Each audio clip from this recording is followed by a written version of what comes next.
लोगों के लिए वेव ऑप्टिक्स डेरिवेशन। आज जो पहला डेरिवेशन इस वीडियो के अंदर होने जा रहा है उसका नाम है law of reflection with the using of Huygens principle. सबको पता होता है बच्चों, वेव ऑप्टिक्स के अंदर हम लोग वेव फ्रंट्स की बात करते हैं। किसकी बात करते हैं? वेव फ्रंट्स की। वेव फ्रंट्स क्या होते हैं सबको पता होना चाहिए, फिर भी थोड़ा सा आइडिया मैं आपको लगवाता हूँ।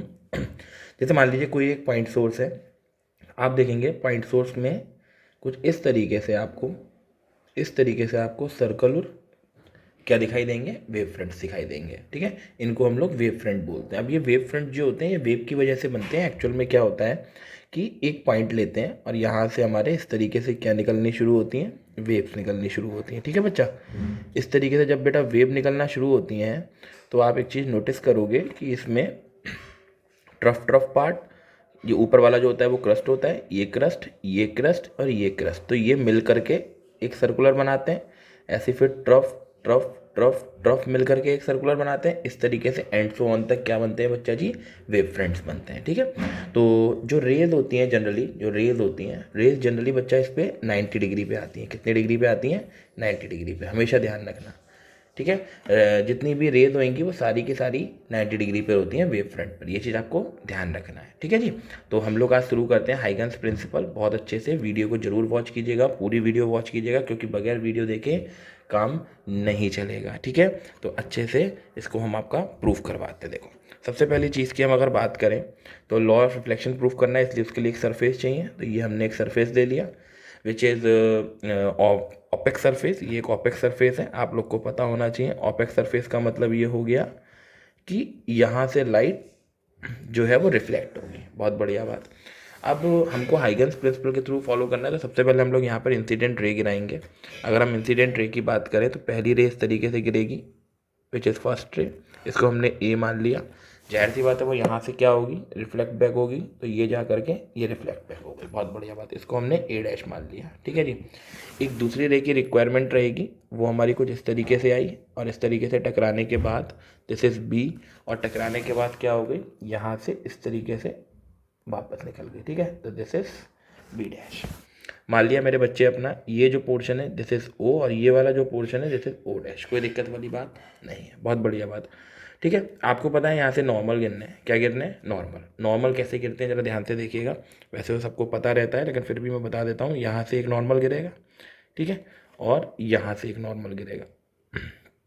ठीक है, ये हो गया नॉर्मल। ठीक है, ये होगा हमारे पास नॉर्मल विच इज़ नॉर्मल। ये नॉर्मल हो गया, एक ये नॉर्मल हो गया। ठीक है जी, अब सबको एक चीज़ बहुत अच्छे से पता होती है, जिस एंगल से लाइट आती है उसको आई बोलते हैं, जिस एंगल से लाइट निकलती है उसको आर बोलते हैं। कहना सर इसको क्यों नहीं आर माना, इस वाले को? एक्चुअली हम लोग इसको आई लेकर के चलेंगे, इस वाले को जो दूसरी रे है उसमें रिफ्लेक्शन लेकर के चलेंगे। आगे आपको समझ आ जाएगा कि ऐसा मैंने क्यों किया है। ध्यान से बहुत समझिएगा। ठीक है भाई, ये चीज़ें तो हमारी अच्छे से हो गई। अब हम ये ए हो गई, ये ए डैश, ये बी हो गई, ये बी डैश, ये रिफ्लेक्शन एंगल हो गया, ये इंसिडेंट एंगल हो गया। अब सबसे मेन चीज़ जो इसमें बेटा आती है वो आती है वेव फ्रंट गिराना। सबसे मेन चीज़ इसमें वेव फ्रंट गिराना होता है। उससे पहले मैं एक दो बातें क्लियर कर दूं। ये मीडियम एक ही है, आपने देखा आपने रेयरर से लाइट गिराई है। कहाँ से लाइट गिराई है? रेयरर से, तो रेयरर में वापस आई है ना। यहाँ से लाइट गई तो यहाँ से टकराने के बाद आप एक चीज़ नोटिस करो तो रेयरर में वापस गई है। तो जाहिर सी बात है मीडियम कैसा है? सेम। तो मीडियम कैसा हुआ? सेम। और अगर मीडियम हमारा सेम हो रहा है तो इसका मतलब इनकी जो वेलोसिटी है लाइट की वो कैसी रहेंगी? सेम। ये चीज़ आपको ध्यान रखना है। ठीक है, which is v1 is equals to v2 and which are equals to v। ये चीज़ आपको ध्यान रखना है। ठीक है, अब यहाँ से बच्चा वेव फ्रंट गिरते हैं। वेव फ्रंट कैसे गिरते हैं उसको थोड़ा सा समझिएगा। सबसे पहला वेव फ्रंट यहाँ से गिरेगा, ये रेज है, रेज पे 90 डिग्री पे वेव फ्रंट गिरता है, आपको पता होना चाहिए। ये देखिए। ठीक है, ऐसे ही एक यहाँ से गिरेगा, ये 90 डिग्री। ठीक है, ये होते हैं हमारे पास बच्चा जी वेव फ्रंट। नाम दे दीजिएगा इसको which is N and which is M, कोई दिक्कत की बात नहीं है। ठीक है, अब थोड़ा सा जरा इसमें लॉजिक लगेगा आई और आर निकालने के लिए, उसके मैं इस तरीके से इसको थोड़ा बड़ा कर रहा हूँ ताकि मैं इस चीज़ को आपको फील करा पाऊँ।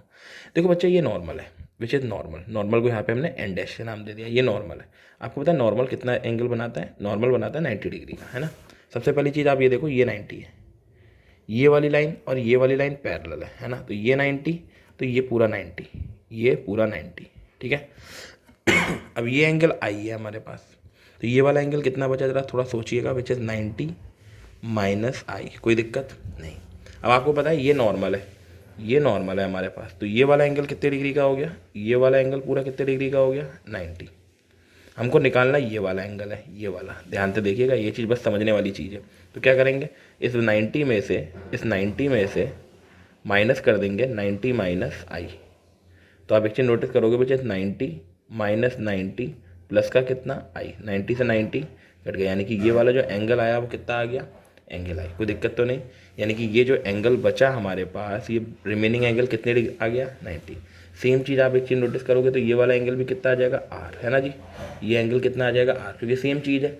यहाँ से आपने वेव फ्रंट गिराया तो ये वाला पोर्शन जो बचेगा वो 90 डिग्री, है ना। तो ये जो पोर्शन बचा विच इज 90 माइनस आई, है ना, ये कितना बचा 90 माइनस आर, सॉरी, और ये बच्चा पोर्शन हमारे पास नॉर्मल के साथ कितना है 90, तो इसमें से ये माइनस हुआ तो ये कितना बचा बच्चा जी, विच इज़ आर। बहुत बढ़िया बात, ये चीज़ क्लियर हो गई, एंगल निकालना आ गए, बहुत बढ़िया बात। अब इन ट्रायंगल में हमको साइन आई और साइन आर को कंसिडर करना है, ठीक है, बहुत ध्यान से समझिएगा। सबसे पहले लेंगे sine I which is perpendicular upon hypotenuse.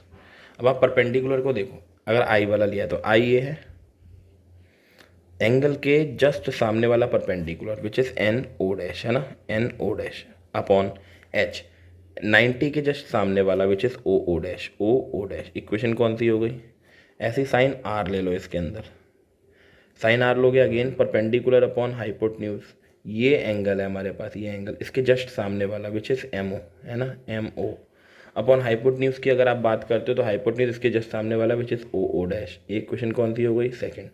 दोनों को डिवाइड मारो, sine I divided by sine R is equals to N O dash upon O O dash into O O dash upon M O dash से O dash cancel हो गया, तो जो बचा वो क्या बचा, which is sine I upon sine R is equals to N O dash upon M O, है ना। इस इक्वेशन को थर्ड मान लो।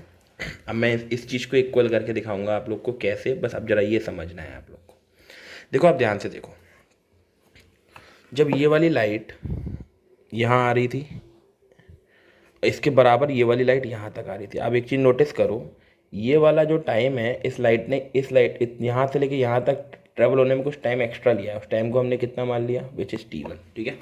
सेम चीज़ यहाँ है, ये देखिए आप और ये देखिए आप, ठीक है। तो ये वाला जो है वो थोड़ा सा एक्स्ट्रा डिस्टेंस आ रहा है, यहाँ तक टाइम कितना मान लो T2। अब सेम मीडियम है, मीडियम सेम हो चाहे कुछ भी हो, जो टाइम होता है वो दोनों में कैसा रहेगा बच्चा जी, सेम, क्योंकि स्पीड ऑफ लाइट कैसी रहती है, सेम, ठीक है। तो T1 इज इक्वल्स टू कितना हो जाएगा बच्चा जी, T2। अब जरा देखिएगा डिस्टेंस का फॉर्मूला क्या होता है, सबसे पहले टाइम का फॉर्मूला क्या होता है, सीधे टाइम निकाल दो, time is equals to distance divided by speed. तो टाइम को हम T1 मान लेते हैं, देख लेते हैं T1 वाले में कितना डिस्टेंस ट्रेवल हुआ है। T1 के लिए ये वाला एन ओ डैश, कितना एन ओ डैश, और अपॉन उसके लिए स्पीड हमने कितनी मान ली V1। सिमिलरली T2 उसके लिए एम हो जाएगा और अपॉन में कितना हो जाएगा V2। T1 एंड T2 बराबर है, which is T1 is equals to T2, यानी कि N O dash upon V1 is equals to M O upon V2। आपको मैंने स्टार्टिंग में ही बता दिया था मीडियम सेम है, तो which is V1 is equals to V2 is equals to V, then V1 से V1 क्या हो गए कैंसिल, और जो एन ओ डैश है वो इक्वल्स टू आ गया किसके मेरे बच्चे, एम ओ के।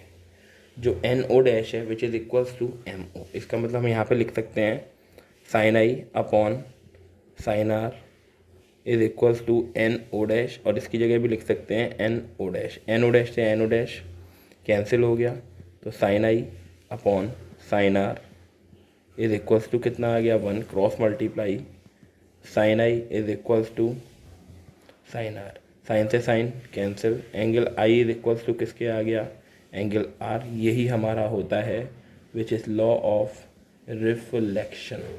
अच्छे से मेरे बच्चों इसको एक बार सीन कीजिएगा, मुझे पूरी उम्मीद है आप लोग को बहुत अच्छे से ये चीज़ आ जाएगी, विच इज़ वेरी इंपॉर्टेंट मेरे बच्चों, वेरी इंपॉर्टेंट। यकीन मानिए सबसे ज़्यादा इंपॉर्टेंट टॉपिक है ये, इसको अच्छे से देख लीजिएगा, कॉपी पेन ले करके डट जाइएगा इस पर एक बार, ठीक है, आना है ये बोर्ड में, ठीक है। तो मिलते हैं बच्चा नेक्स्ट वीडियो में। अगर वीडियो पसंद आई हो तो अपने फ्रेंड्स में ज़रूर ज़रूर ज़रूर से शेयर कीजिएगा। Thank you so much guys.